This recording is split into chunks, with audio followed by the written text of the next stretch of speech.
Hello, and welcome to the first episode of the Lost Zone podcast. Please be patient with us. We have no idea what the hell we're doing. No idea at all. This is like No idea. Yeah, this is like our 31st take at the intro alone. But there is a lot to talk about. But first, I'm Joe Turrentine, and I am here with my co-host, John Wangard. Hello. There is a whole lot to talk about. Orlando had just passed this past weekend, as well as OCIC coming up in the next week, as well as some new cards getting leaked from the new set from Scarlet and Violet, which are pretty cool, as well as our thoughts on the current game state, like the way that the tournaments are organized and stuff. So In terms of like CP and cash prizing, yeah. So if there's anything that like you guys have opinions on, go ahead and leave that in the comments. And if this is something that you guys like and want to see more of, go ahead and leave with a like and a subscribe if you would. So getting started, Orlando. Okay. Before we talk about the top cut or the day 2 of Orlando in general, we have Mr. Joe Turrentine, top 32 with the goo. Yeah, Goodra. Losing the winning in, bro. Yeah, losing the winning in the top 8 was pretty rough. But at least I lost it to somebody that I know personally, who's a personal Who will friend. probably be on next week. Woo, no leaks. But yeah, so going up to Orlando, there was a lot of diversity with online tournaments and stuff that was kind of difficult to make like a solid meta call in this current standard format that not a lot of people actually enjoy. But me and John and a few other people had been testing Goodra for a few weeks, and we came up to the conclusion that we lose to Mew every single time. It's a bad matchup. So we played 2 Scorpions, We bro. played 2 Drapion. We played a second Drapion, which actually made me not lose to a single Mew in both days. We went 5-0 against all Mew players across both days. My third Mew player, Game 2, prized all 4 Mews. That was eventful. Cool. But yeah, so the meta was kind of weird. I played a lot of weird stuff, like a lot of different, like the same stuff, but like with weird cards teched into it. Like a lot of Lugias with Canceling Cologne or Collapse Stadium, and a lot of Mews with like Aerodactyl and Leafy Camo Poncho and that kind of stuff.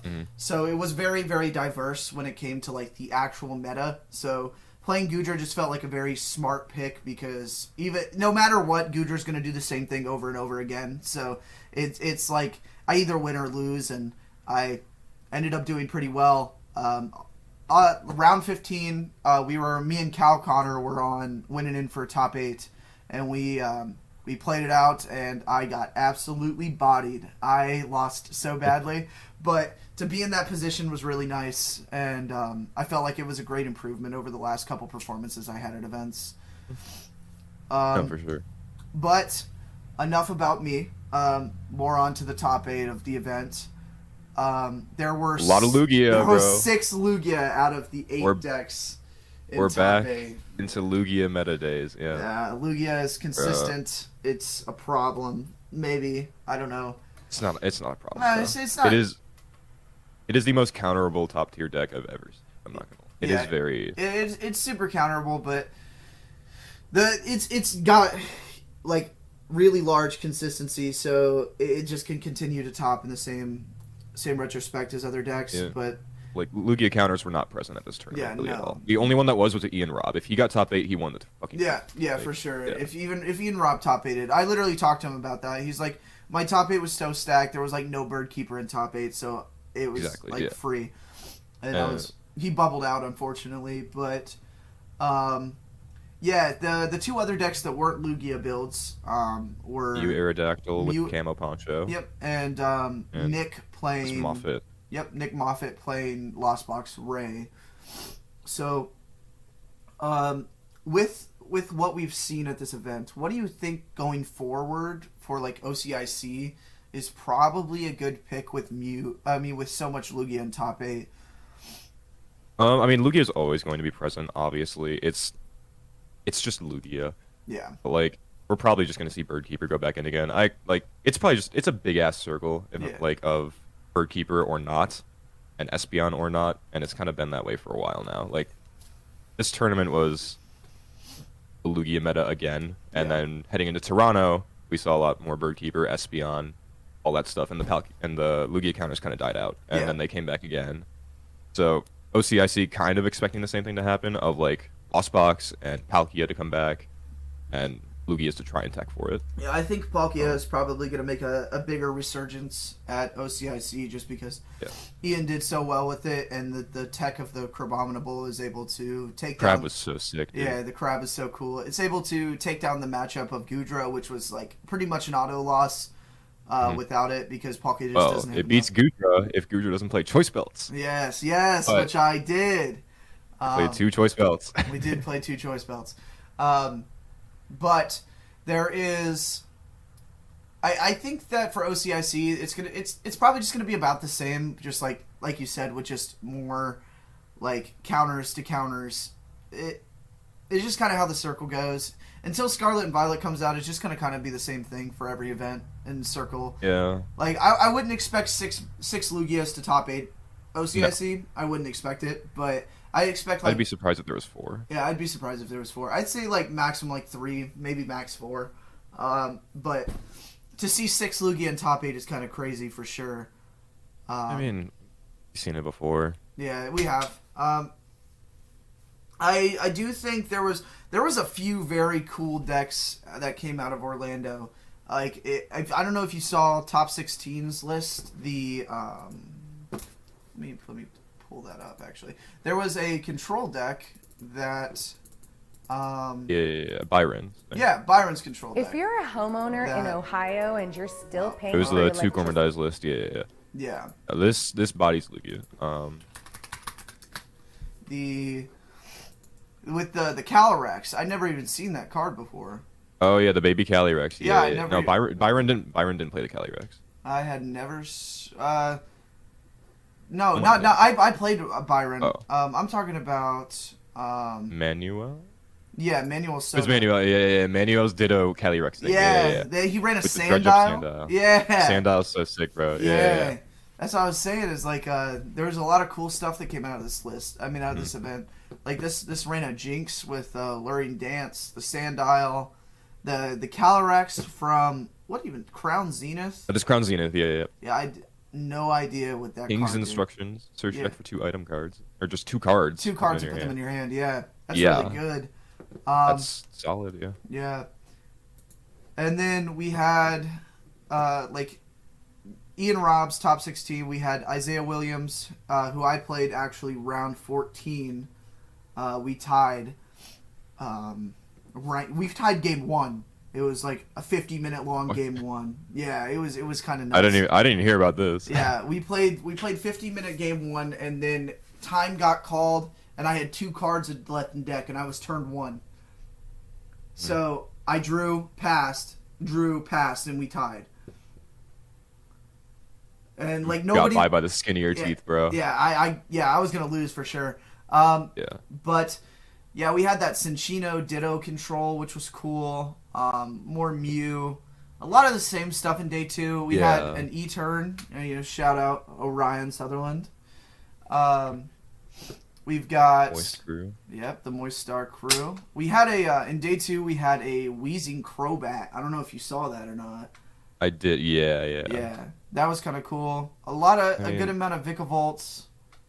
It's top. I mean, if you go in top 64, it's more of the same. Yeah, there was it's kind of just the same. A lot of Lugia, a lot of Goodra, a lot of There's Lost 2 Box. Vikavolt. There was a Regieleki Vikavolt. Yeah, there was a Regieleki Vikavolt. We had. Well, if we go to the metagame. Yeah, there was a few Reggies. We had some Arceus Pikachu. We had a Lost Box Pikachu. There was one Kyurem. Yeah. One Kyurem in day 2. Wait, there was a Kyurem? Yeah, there was a Kyurem VMAX. No chance. Really? Jonathan Sato. Yeah. Oh my 98 God, with Kyurem, Radiant, E-turn. They really did it. What? Wait, no, not Radiant E-turn. They didn't play Radiant E-turn. They played Ninja. It was just straight up. This is last format. Yeah, this literally just copy paste. This is a format ago. Yeah. Yeah, this is what I like. Literally, like 2 cards off of what I played at Peoria. This. Good for Jonathan, bro. I want Yeah. to know how he beat Lugia. But... Yeah, Lugia probably seems like a bad matchup unless they dead draw. But yeah, Orlando was the biggest event of all time in the U.S. Or I think no, NAIC 2017 was bigger. was it? Yeah, it was like I think it was 1800 or something. Okay, wasn't this 1842, or was it 16? No, this is 15. Oh, okay, cool. Yeah, we had a lot of last minute DQs. Oh shoot, what? But biggest regional of all time. Yeah, facts, fair. Yeah, biggest regional of all time. Congrats to Andrew Hedrick for taking it down with the Lugia. Yeah. Bro, his Lugia list was sick. Also, did you see Isaiah Brenner kill the fly? I saw that on stream. Yeah, that was sick. That was super funny. He was so focused and just had to. Yeah. Yeah, the fly was an op. It was an op at just like my Drapions were an op for new players. You know? And it was what it is. But we will segue over now to what we think OCIC has in store, like with the player count as well with the registration issues. OCIC has already been a mess so far. Like I think they're opening up more spots, aren't they? Are they opening more spots? I didn't. They talked about opening like a couple more. Yeah. I mean that's still ridiculous. Like 500 people for internet is like. Oh, yeah, but that's always how big Melbourne is. Melbourne's expensive to go to, obviously. Yeah, so that's also fair. Yeah, it's also hard to like release registration like 2 or 3 weeks before an event that you have to travel. That was ridiculous. Like you have to travel outside of your home country for like to release like a registration that you possibly might not get into. Yeah. Like I got into registration, but it was like a lot of people I know didn't get in, so they just had to cancel their trips, and like they had to book flights before they got registration, which can be very, very stressful. Well, yeah, Pokemon is doing a thing where they tend to wait last minute now, and it's kind of getting annoying. Yeah, it's kind of it's really frustrating because we don't have any IC dates yet. Yeah, we don't have any IC dates yet. It's in like 3 or 4 months, and we also we don't even know where it is. Right, so if it's somewhere, it's like one of 3 places. If it's somewhere that like you need to fly to, people should be booking their flights here soon for it. It's like there's a lot that Pokemon needs to catch up with because of the size and the quality and quantity of our events. Like 1,500 people events should not have 32 points make top 8, not top 8, top 64. That's kind of ridiculous. I mean, you can't really change that. I mean, I know you like when you compare it to OCIC of like 500 people and like 32 points to get you top 8. Yeah. There's a big difference. I'm pretty sure it's less than 32 points makes top 8 at. I think it was like 31 or something. Yeah. But like either way, that for an internet. Yeah. It's ridiculous. Yeah. There's a lot of stuff that Pokemon's not doing that they should be doing. But with OCIC, I think that there will be a large what's that word? Resurgence. Resurgence. God. Yeah. A large resurgence of Palkia, Gotcha. like we mentioned before, just because I think that with Lugia topping so much, Reggie's feels like it could probably come out the woodwork again. Reggie's is one of those decks that, you know, when the boys are ready to roll out, the Reggie boys pick up their deck box. They look at their deck box. Reggie Twitter account, bro. They look at their deck box and they go, "Man, I really want a Terra Spark this weekend, all weekend," and that's all they do. And so, targeted bolt if you're Grant Shen. Yeah, yeah, only targeted bolt if you're Grant. Yeah, for sure. Yeah. Oh my gosh, I can't believe that happened. There was also that whole situation that happened with Tord for getting his collapsed stadium, and like I don't know like what happened, but like I talked to like 5 or 6 people this event, and like all of them just messed up deck submissions. Like that happens a lot, but like it felt especially weekend. Yeah, like Tord's was different though. Tord, like when he posted on Twitter, he made a little like an announcement about it if you didn't see it. Where he was like showed screenshots and it was made at like 7:02 a.m. or something. Yeah. Like it was clearly like unintentional. Yeah. like if you made it the night before and didn't hit submit, it's something different. But Yeah, you made because it like 20 minutes before the tournament. yeah, there's definitely a lot of I end up checking my deck list like 3 or 4 times before before 8 o'clock hits, because I know that like if anything's wrong, I have time to change it. But if you're submitting your deck list like 10 or 15 minutes before, bounds something, you might submit the wrong art, you might submit something like that that's like, you have no idea, like, and not getting deck checked all the way through day 2 probably didn't help. Yeah. Yeah, I got deck checked 5 times at Orlando, but Tord Reklev did not get deck checked once. That's At NAIC, I got that checked 6. yeah, that's crazy. Yeah. It's like there should probably be more deck checks for day 2 players. Like I think Connor Finton posted a thread on Twitter as well of his 3 day 2 regionals, so 45 rounds. yeah. He got deck checked once. Wait, really? He got deck checked once, and it was before Arlington top 8. That's So of crazy. his 45 plus rounds, he's been deck checked once, and he's been at the top tables for all of them. That's crazy. I was getting deck checked like after every single round. Like it was like I got deck checked after me and Isaiah played. I got deck checked the round before that, and then day 1 I got deck checked 3 times. So it was like, yeah, I know I didn't submit any cards wrong, but but Like, there's no plan for the judges really, so they don't really know what to do. yeah, Like, I think that they just kinda do the whatever. judge thing is also a problem. Like we don't have a large enough quantity of judges to staff 1,500 people events. Like well, that makes sense. There's no really incentive to do it. yeah, Besides, like, you get a free hotel for the night and like some booster packs. yeah, there's really But nothing. I think even if you I think do you it- get paid too, right? I think it's not I think much.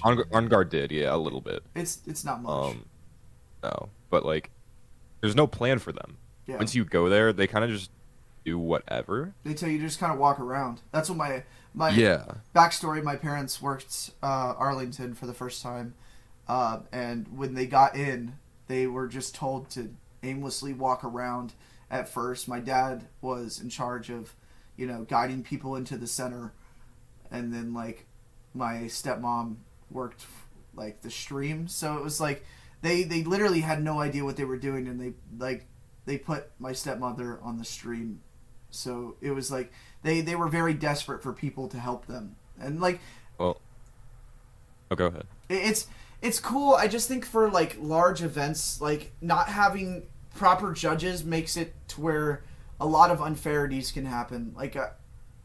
like I heard there was a lot of scuffed judge calls this weekend from a few players that had issues with time. Like people were slow playing a lot, and they although I will say in my games the judges would walk around and like point at my opponent and say to pick up the pace of play. Like it wasn't like they were like not paying attention, but I also was like at the higher tables, so like I didn't experience what it was like for the people down at the lower tables that were in need of judge calls, because a lot of the judges end up towards the higher tables because they feel like that's the more important area to be around.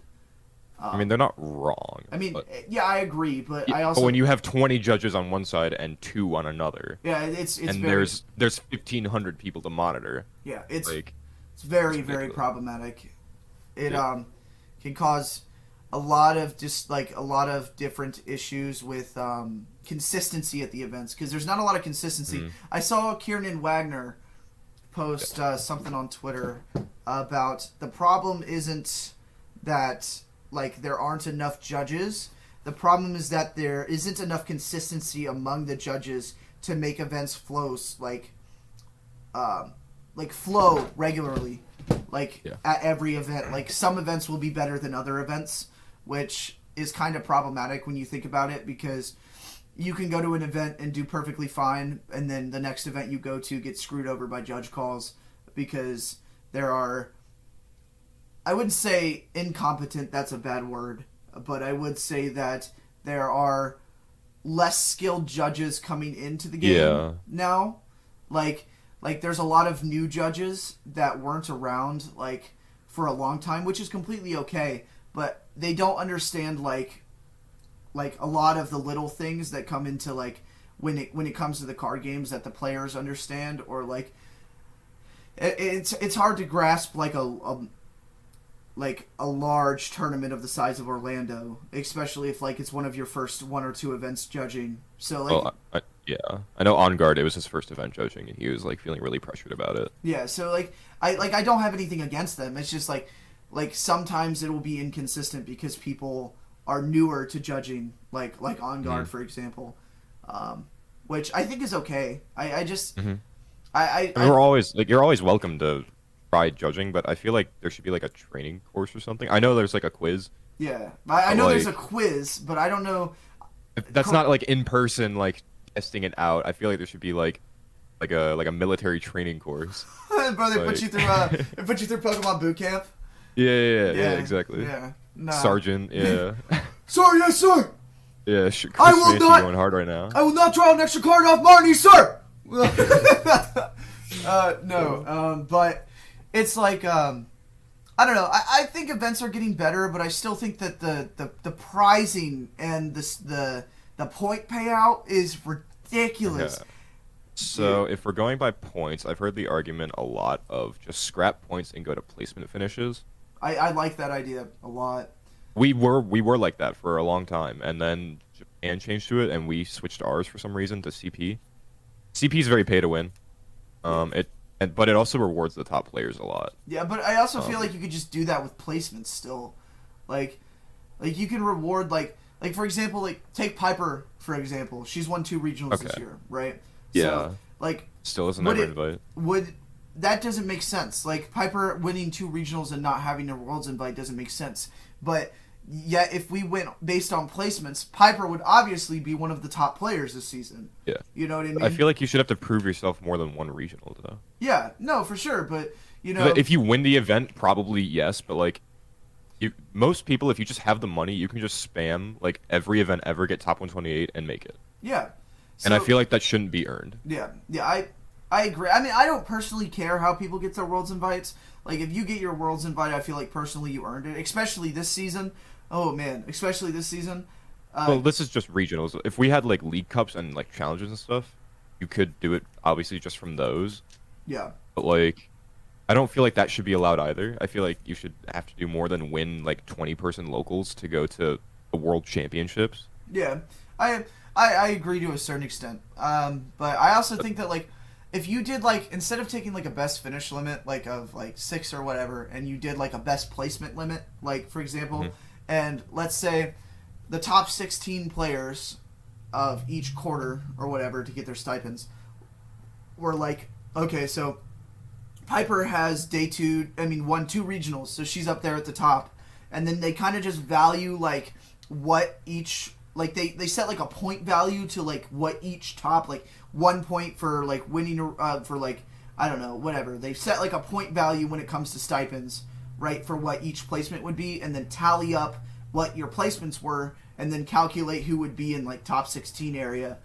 In that Isn't that just CP, though? Yeah, but, like, you also have to, no, but I'm value placements at, like, a level for... like top 16 chasing, because removing CP removes like the idea of top 16 chasing for points. But if you value for stipends only, like a point value for each like top, like let's say a regional, like winning a regional was like 5 points or whatever, not like CP, but like you could call it whatever the hell you wanted, but like you just value like each version, so that way you could still calculate who would be in the top 16. I think that would be a really good way to like kind of fix the problem, because I feel like right now, I saw a tweet about this. If you top 32 6 regionals and top 64 internets, you don't get your Worlds invite. Yeah. That's 490 points and you don't get your Worlds invite. And I think that's absolutely ridiculous. Like the possibility to get 6 top 32s in a season is not very difficult.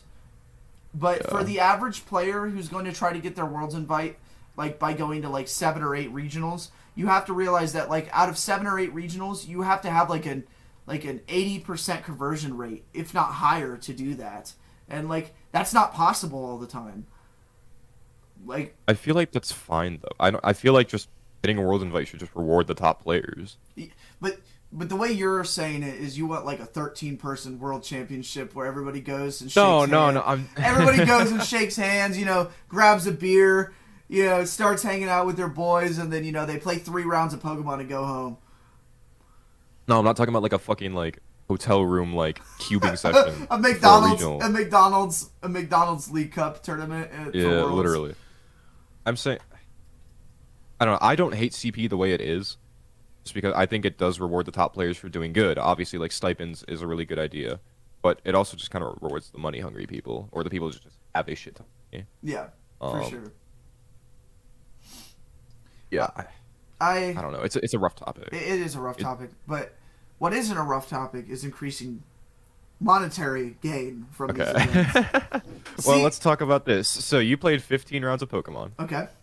You won 10 of them? Was it 10 of them. I only lost 3. So you did really fucking good. You tested for how long? You 3 weeks, 4 weeks. Long time. Yeah, you drained yourself for this event all weekend, and you got a McDonald's Happy Meal and a play toy. Yeah, dude. I got you got one of those like sticky hands. I got 25 cents and a pack of Marble Reds.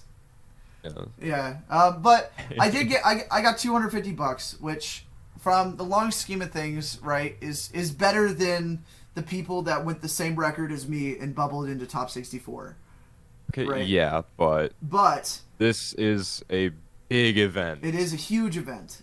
And like just from like simple calculations, like if you said there was like 1,500 people here, right? Yeah. Like 1,500 people times the 70. They made like 200 grand from entry this tournament. Yeah, it was ridiculous, and and I know that it's not them that pay out the players, right? It's Pokemon. Yeah. So it's not a problem with the people who run the events, because the people who run the events don't have any say on what money they make, right? But I'm assuming that a large chunk of the money that they make from registrations and like all that kind of stuff eventually has to get back to Pokemon. Like, yeah, I don't think you can run like official Pokemon streams and use their product and shit without paying them, like giving them at least like royalty or something. Yeah. So it's like Pokemon definitely makes enough money to raise and increase these things. Like they are not taking a financial loss when it comes to these events. If they were, they wouldn't exist. Yeah, they wouldn't exist. So like to increase the like I think that if you win a 1,500 person regional and you get $5,000, it's like being spit in your face. Like, yeah. Like it is, in my opinion, not nearly as much as it should be for playing that much strenuous Pokemon, being locked in this like building with a million other people for the weekend, being exhausted. Like other card games payouts are double if not triple these values, and like Pokemon is the biggest IP in the entire world. Like it is one of the largest IPs in the entire world, and to have such a low payout for their players is like ridiculous. And don't even get me started on like values of VGC players. Like they don't. Well, VGC gets nothing. VGC gets like if you win Worlds, you get 10 grand. They get a box of like Jiffy cornbread, literally, and they're like here's a Coca-Cola and a box of Jiffy cornbread. We're not going to give you the stuff to make it though. Like here's just the box. Like they took all the stuffing out of it. Yeah, they took all the stuff out of it and they just gave you a cardboard box. It's ridiculous. I mean, okay, they clearly acknowledge the competitive scene, or else this wouldn't exist. Yeah, and they clearly acknowledge like content creators and pro players, quote unquote. So like they know that they exist, and they know that people want to try and make that a reality. Like that's why this is here. So I don't know. Just there's no incentive for people to go to region.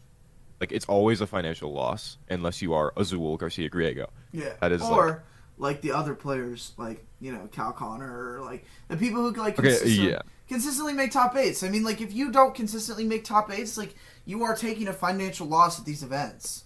Even if you make top 8, imagine making top 8 and you get $750. Yeah, I mean, I feel like if you made top 8, you kind of didn't really like take a financial loss because Orlando was kind of cheap to go to. I mean, depending on where you came from. Okay, but like, okay, so when I went to Arlington, my flight was $1,000.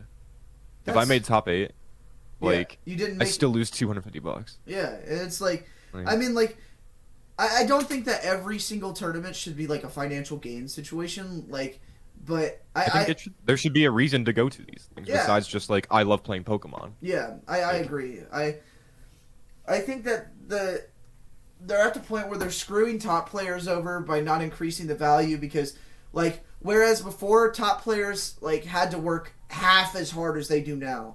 You know what I mean? Like it was fine when a pro player, tested for a week and a half because there were 4 decks in the meta and 170 people were going to show up to a regional. That was exaggeration, but it was like 560 people are going to show up to a regional. You had not a lot of variety you had to pick from. You didn't have so much testing or so much hours of your time that had to go into this. Like I had to test like 4 weeks, like straight, nonstop to even get a top 32 placement, let alone like the people who do that every single event. Like, you put so much time and effort into this to get $250, like $500. It's like if you are going to increase or allow an increase in the size of a game, you need to allow or increase the size of the compensation that the players get for playing the games. Like, it's just common sense. Like, when companies grow, they make more money, they pay their employees more. Like, and if they don't, leave the job. Like, it's a pretty simple concept, and for it to like not have changed, like if it doesn't change after rotation, like at the new season, like after Worlds, if like they don't change the way the structure is, like I wouldn't be surprised if a lot of players stop playing. Like obviously not the new players that just started playing because they don't really care about the monetary value of the game. You know what I mean? But like a lot of the people that played before COVID are probably not going to play as much anymore because like you have to work 2 times, if not 3 times as hard to make your placements for 3 times less the value than what it should be. Pokemon has no reason to increase it though. Yeah. Like their regionals are getting bigger and bigger and bigger, and every single time they have no reason to. Yeah. So like unless everyone just fucking boycotts NAIC or like don't go, and there's no reason. We should just pick one regional in the no middle. One goes. No okay, one goes. I say Vancouver because it's run by Northwest. Yes, I agree. I think we select a regional and we just no one goes to it and see what Pokemon's response is. Yes, Like, if they cancel the circuit, we're done. Yeah, like it's like what are they gonna do if nobody shows up? It's like, I mean, you still gonna get Raul going. It doesn't matter where it is. Like even if and then we show up and win $5,000 at a 2-person regional. That's the play. Yeah. Well, we win $7,500 because you'll get first. Oh yeah. That would be dirty. But I think that there is room for change, room for improvement, and room for a different topic in this conversation right now. So we will take a step in a different direction and talk about the fact that we got some new cards. We just recently got Scarlet and Violet base set, which looks incredibly mediocre. True. There's like 2 or 3 good cards in the set, but you also have to consider it's a base set, so it's kind of how it always happens. But Sun and Moon disagrees, bro. Sun and Moon was so hot. Oh my. Sun and Moon had a lot of good cards. But a lot of those good cards were good because cards before them existed. Bro, like, Desi. Okay, what do you mean? Yeah. Desi was like super mid. Like Desi was like Desi was good incredible. if Desi okay, didn't it had Fog P and Vileplume. If it did not have those 2 cards, Decidueye would just kind of sit there. Did Tapu Koko came out in Guardian Rising, right? EX or Flying Flip? Flying Flip. Flying Flip was a promo. Was it a promo? Okay. It was a promo. It was a promo like printed like 10 times. Yeah. Yeah. It came out like right at the beginning. It was Burning Shadows. Burning around Shadows. there. Yeah. Yeah. Flying Flip was insane. That card was really good. I feel like that I card love- would be really good right now, except for the fact that we couldn't attack with it because the only energy we have that could attach to it is double turbo Double energy. turbo. And then it would do no damage to any of your opponent's Pokemon. Bro, twin energy, bro. Yeah. Okay. So far, in this leak set, we've got all the 3 starters. We've got. And they all look actually pretty good. They do. This is They actually do. kinda nice. I will pull them over here so you guys can see. I'm covering John's face right now.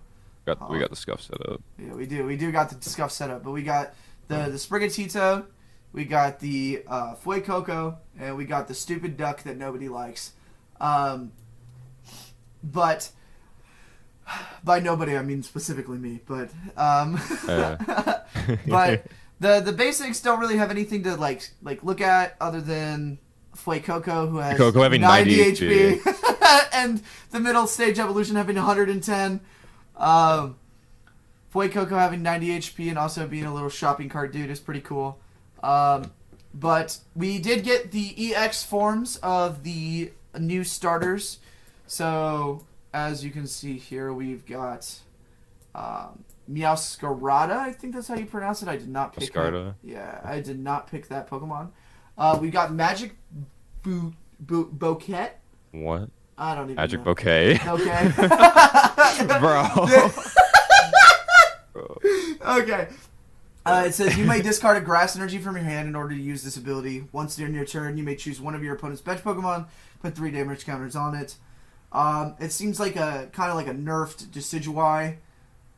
But like It's Water Shuriken. yeah, it's Water Shuriken. But on I don't know. Stage 2 EX with 310 HP. Yeah, Stage 2 EX with 310 HP. It also attacks for a double turbo. It does attack for a double turbo.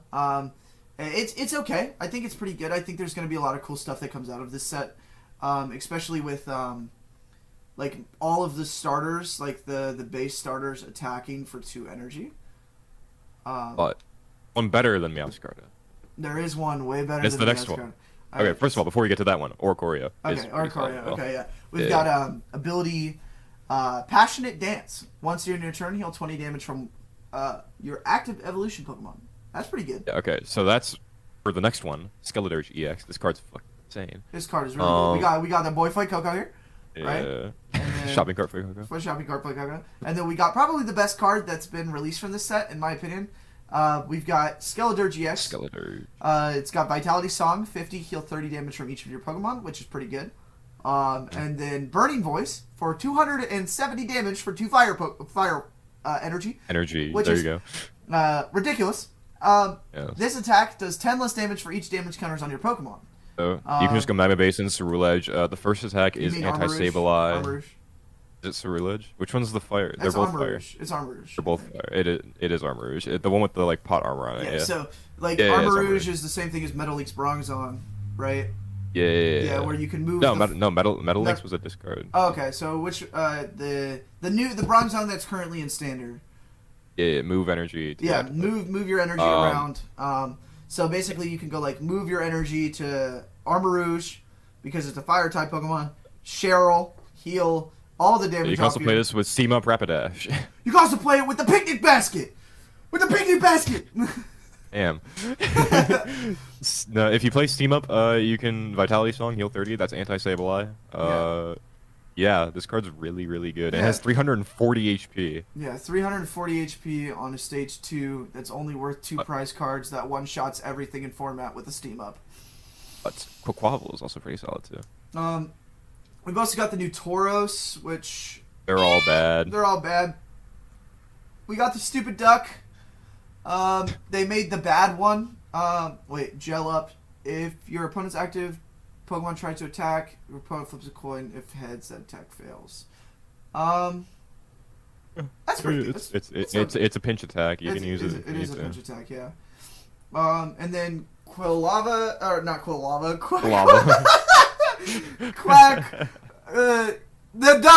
the dancing duck. I don't know how to say this Pokemon's name. Quaquaval. Quick quack. We got the lively Samba attack, 60 damage. Switch this Pokemon with one of your bench Pokemon. Then your opponent switches their active Pokemon with one of their bench Pokemon. So it's like a double. It's like an escape rope with an attack. It's kind of mid. And then propeller shot 230. Put 2 damage from the 2 energy from this Pokemon into your hand. How would you have put 2 damage onto this from your hand? Yeah. So I don't really see how this is good. I mean, you play with the baby Quaquaval that attaches an extra water energy for turn. This is by far the worst. There's a baby Quaquaval. This is the worst of the starters by far. Yeah. But I do like how all of them attack for 2 energy. I think that's really good. Yeah. Well, one of them takes a D. The other one. Yeah. I think Skeletor's definitely the best though. Yeah, I Thank do God. think Skeletors. We got superior energy retrieval back. That's pretty I good. just saw that like 5 minutes ago. Yeah. Discard 2 cards from your hand. If you do, put 4 basic energies from your discard pile back into your hand. Busted card. It was really good in Archie's Blastoise. I don't know what it'll be played in now besides maybe Skeletors. Skeletors will probably play it because you could go like Steam Up, yeah. But I still think that like probably like energy retrieval is probably just better. Does energy retrieval? I guess rotate? we'll see. Does it rotate? Energy retrieval is getting a reprint, I believe. Okay, cool. Because you wouldn't really want to discard 2 cards all the time to be able to get it back. Like the only reason it was good in Archie's Toys was because you wanted to discard your hand to get down to no cards in your hand, so you could Archie's. But then we got Dendra. I don't think any of you supporters are too amazing. Clavel is okay. But Dendra says put 1 card from your hand at the bottom of your deck, then draw cards so you have 5 cards in your hand. So it's kind of mid. It's just a worse Serena. Not as good. Clavel is okay. Search your deck for 3 basic Pokemon that have 120 HP or less and put them onto your hand. Theoretically though, just like spitballing with Dendra, if like you were to play this in like a control archetype, as long as you had more than 5 cards in your hand, Dendra allows you to put 1 card back into the deck every turn. Right? Theoretically. Yes. Yeah, I don't know if that's like a. I mean, I think you have other options. I don't know. We'll wait for Sander. Sander. We'll see what Sander does. You know, and Sander just kind of makes the rules on that department. We got Clavel. Search your deck for up to 3 basic Pokemon with 120 less. It's basically Bridget, but an updated Bridget for a format that needs it. Yeah. That's really good. Yeah, I'm okay with it. Clavel's a cool card. Artisan Town. Artisan Town's really, really good. Once during your player's turn, that player may search your deck for a basic Pokemon, put it on your bench. So it's basically like Brooklyn Hill for everything. It doesn't get rule boxes, but yeah. Yeah. It's good for Lost Box. I like it. It's good for Lost Box. It's also good for Skeledurge. It is very good for Skeledurge. Fuecoco's out, yes, but and then probably the best card revealed so far. Yeah, probably the best card. What? The stadium? Energy. Oh, okay. Luminous Energy. As long as this card is attached to a Pokemon, it provides every type of energy, but only provides 1 energy at a time. So it's like your Rainbow energies, your Aurora energies, anything along those lines. But it also has a drawback. It does have a drawback. If this Pokemon this card is attached to has any other special energy at all attached to it, this card only provides a colorless energy instead. So I like that a lot. I like that a lot because, like, the problem with Aurora Energy, like in my current opinion with the current format, my problem with Aurora Energy is that there are so many attackers that could just benefit from having 3 random energies attached to them. Like there is no punishment to having 4 Auroras in your deck if you're playing Regis or if you're playing Lugia, because you have so many different attackers that can benefit off this. But this allows cards like Sableye, right, that cost a psychic energy, or I don't know. I saw something about the what's the Stunfisk, the Galarian Stunfisk that says. Well, the Stunfisk. Yeah. I don't know what that card does, but there's a difference though. Like Aurora has no drawback in the decks that it's played in because you don't play it from hand ever. Yeah. So in Lugia, this is not very good. In Lugia, this is terrible. But in Regis, it's also mid as fuck. Yeah, because you'd have to run 4 of this plus basic energy. Yeah. So it has drawbacks, and I like that a lot. I do too. Yeah. It's not just automatically plug in my deck plays 4 special energy. Let's just add 4 luminous energy because why not? Yeah, you can't. It's really, not that. Yeah. Which I think is really good. I don't really think that there is anything else really to like mention from this set. We haven't got any. Yeah, we haven't got anything else yet, but there will be another subset that comes out here soon, so we can talk about that on a next episode. But let me know what cards you guys think are good and what we could possibly be testing with. You know, shoot your ideas down in the comments. For that though, give us ideas on what to do for. Yes. Yeah. Oh yeah. So okay. So just a broad topic to kind of like span from Pokemon. We don't have any idea what we're doing here. So we have no clue. We just wanted to do this because we love the community. We love the people in the community, and we like talk to each other every day about the same things that we could be putting content out and talk to people about. Like a large majority of people would want to, sit there and listen to us talk, or, if you don't, you can, click off. I don't give a shit. Oh, yeah. Bye. But it's like, one of those things that, like, if you guys have any suggestions, if you guys have any, ideas, any sort of games or anything like that, because I know a lot of these podcasts have, like, Azul's podcast has, like, the flavor text. The flavor text, and then, like, Hellos has the rapid straight questions. Yeah, and then there's like a bunch of other stuff. If you guys could come up with something cool, like let us know in the comments, and like we can really engage the community up inside of this biatch. You know what I mean? We can get this. we can really get this thing cooking. Most unfiltered Pokemon podcast. Yeah, that's the plan. Is and also if you guys don't like that, like let us know. It's gonna be tough for Joe. It's gonna be really tough for me. But I think that like it'll be a breath of fresh air to like not have to listen to like PG talk about Pokemon the whole time. Because I mean, frankly, it's like I can listen to a Pokemon podcast for like an hour, and like it's like if they're not funny, it's like okay, cool. I just listened to them talk about Lugia for like 45 minutes. Yeah. Like I don't want to listen to them talk about Lugia for 45 minutes. It's like Lugia has already done enough damage to my mental health that it's like I'm at the point where if I hear Lugia again, it's like I might run away. But yeah. So suggestions are open. We are very, very open. We also have no idea how to like upload to like Spotify, YouTube. So if you have any like suggestions, I could probably we'll figure it out. We'll figure it out. We're gonna do all that stuff. This is a very scuffed first episode, so we just wanted to get something out for you guys to get like we've been saying we're gonna do it for months and we never did it. So yeah, finally I made Joe man up after Orlando. Yeah. John said that we weren't ever doing it if I didn't day 2. So thank God you had a good Orlando run. Thank God. Because 30 minutes of this whole podcast would have just been thrown away. You know what I mean? Literally. Is there anything else that you want to talk about? No, I think that pretty much covers it. I do think so. This might be a little bit shorter of an episode, probably running around 50 minutes here. Okay. But going forward, we will have a lot better quality. We're gonna get like commission some outlines. I'm gonna figure out how to like make Joe it is to the where, editing guy here. Yeah, make it to where I don't have to drag the thing on screen. I also think at some point in this video I opened my browser and it opened on the screen capture, and I'm not gonna edit that out. So we're just gonna upload this straight up, but it won't happen again. We're gonna learn from the mistakes here and grow. But if you guys do enjoy this podcast, please make sure to follow us on our social medias. That will be down linked in the bio. We do Twitter. That's about it. Stream. Yeah, we do. We have Twitter, Twitch, those kind of things. And if you want to reach out to us, those are probably the best platforms. Those will be down in the bio, as well as.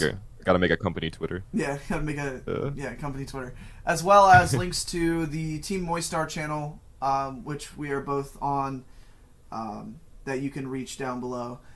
Thank you so much for watching. If you made it this far, let us know, which I doubt any of you did. But we will talk to you guys next week, and hopefully we'll see Cal Connor on here next week. You better join, Cal. You better join. I'll hurt you. Bye, guys. So.